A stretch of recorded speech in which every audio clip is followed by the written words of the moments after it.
Today I wanted to talk a little bit about percentages.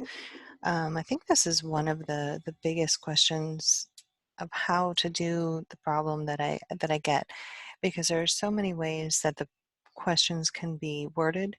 So I'm going to cover many of the most common ways that some of these questions will be given to you in class and on the VTNE.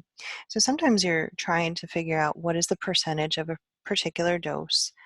Sometimes you're trying to figure out what the final dose is after given a percentage of increase or decrease.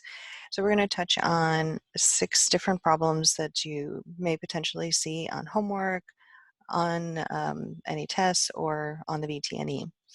So we'll start off with a pretty basic one. You've got 40 megs. It is what percentage of 600 milligrams. So for this one, you're simply going to say, okay, well, I know a percentage is out of 100, and we're asking how many of 40 is in 60. So I need to convert that 40 into a percentage. So to do that, remember from our other videos, you just write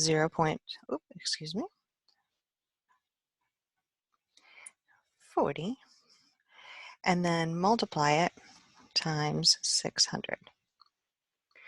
So that gives me an answer of 6.67%.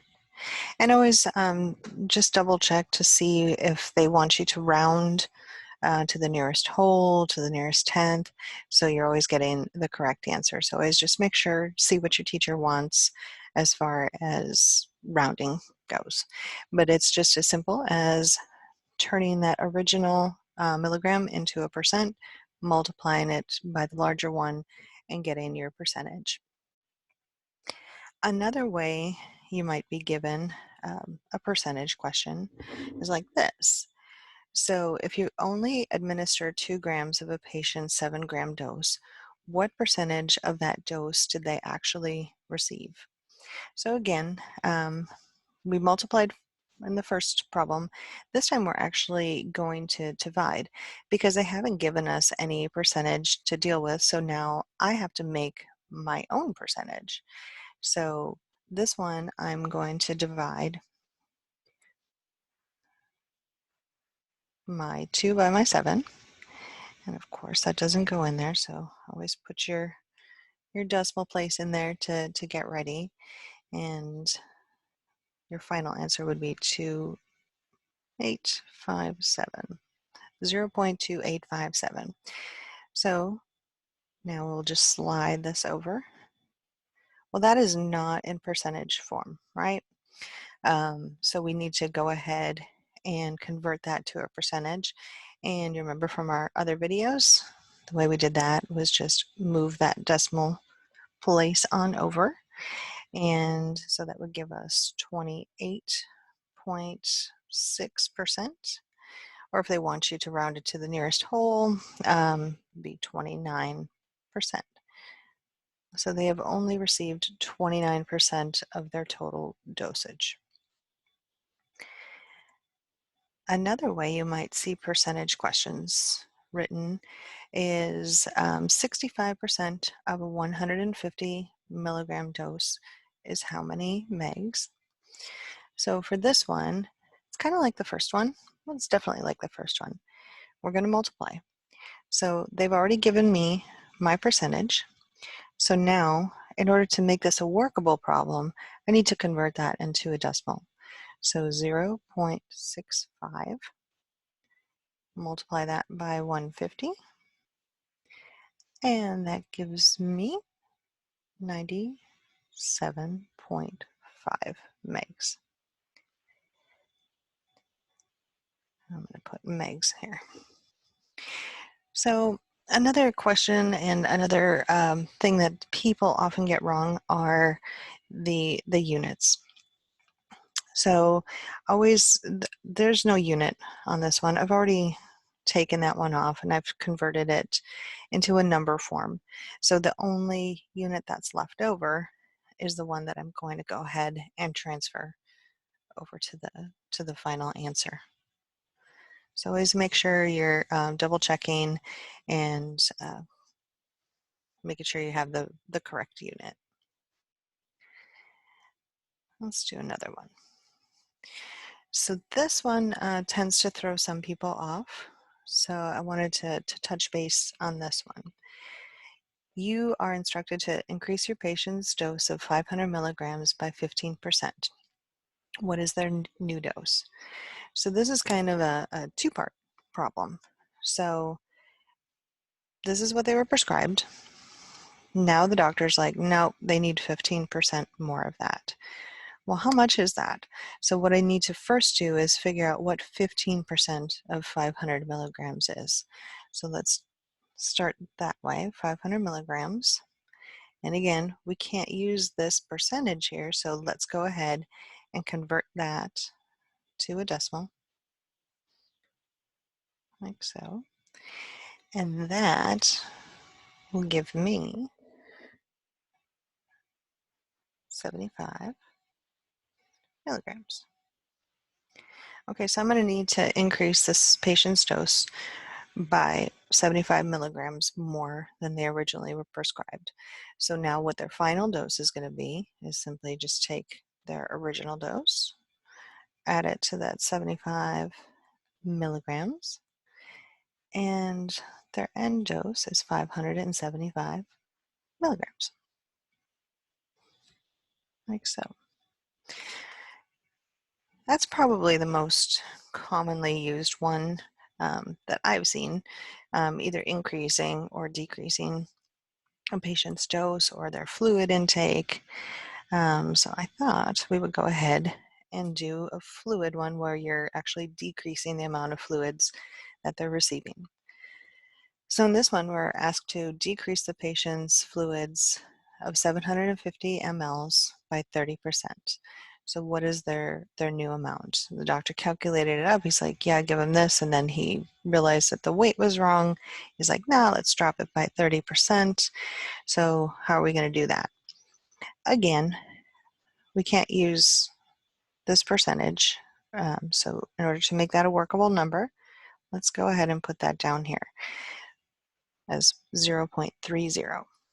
So this is what they originally prescribed. So I'm going to multiply that by 750 mLs. And once you calculate all of that out, that works out to 225 mils. Now that's still not my final answer. I need to know what this patient is actually going to receive. So let's go ahead and keep on going, keep on mathing. So this was their original dose. We're decreasing it, so subtract 225 mLs, and that gives them a new dose of 525 mLs. So that's what they would be receiving. I wanted to do one more. I personally do a lot of these type of questions on my tests. I really like them. I think it makes you think a little bit, and this would be done in a couple different steps to get your final answer. You may see some of these on your tests from me, and you may see some of them on the BTNE. So I wanted to go ahead and talk about this type of multi-level problem. So this one is, you need to reduce your patient's fluids by 16%.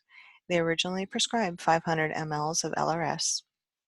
You notice, though, that they have already received 67 ml. How many more ml will your patient require? So this patient is already on his fluid therapy. He's already receiving it. And now you need to calculate a new total and then go ahead and figure in all of the existing factors of what he's already received. So again, let's come up here. Let's find our pertinent numbers. These are the numbers that we're looking at. The other tip and trick I would give you is, if you are doing word problems and you struggle with them, I would go and just find the important numbers of the problem. Sometimes some questions will like to throw in temperature or something like that.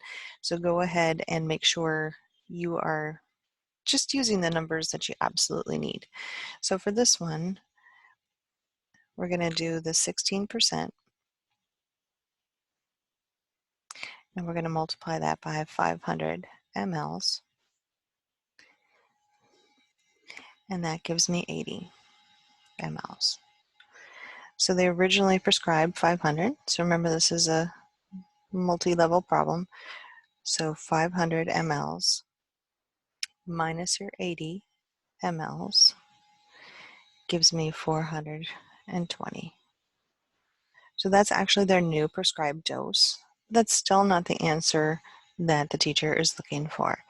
You already gave that patient 67 mLs.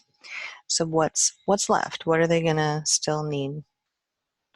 So let's take their new dose. This is their new dose, and subtract it from what they've already received. And they still need to receive 353 mLs. And that would be your final answer. On my tests and on the VTNE, you will be given several options. You'll be given 4 different options for any math problem. And I, as well as the VTNE, will put every single one of these as an option. So make sure you have mathed it out all of the way. Make sure you're looking at what that final question is, especially if it's a multi-level problem. You want to know what that final one is so you know how far you need to go.